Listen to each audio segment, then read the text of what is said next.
اپنے ہمسائے کو اپنی مانند پیار کر۔ آج کی پہلی تلاوت احبار کی کتاب، اس کا 19 باب 1 سے 2، پھر 17 سے 18 آیت تک۔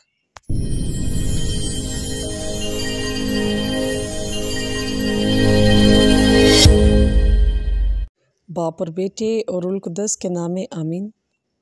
اور خداوند نے موسیٰ سے کلام کر کے فرمایا، بنی اسرائیل کی جماعت سے خطاب کر اور کہہ کہ تم پاک ہو جاؤ، کیونکہ میں خداوند تمہارا خدا پاک ہوں۔ تو اپنے بھائی سے اپنے دل میں بغض نہ رکھ، بلکہ اسے برملا سرزنش کر، تاکہ تو اس کے باعث خطا کار نہ ٹھہرے۔ تو اپنے قوم کے فرزندوں سے بدلہ نہ لے اور نہ ان سے کینہ رکھ۔ تو اپنے ہمسائے کو اپنی مانند پیار کر، میں خداوند ہوں۔ پس پاک کلام کے پڑھے اور سنے جانے پر خداوند کی خاص برکت ہو۔ خداوند کا شکر ہو۔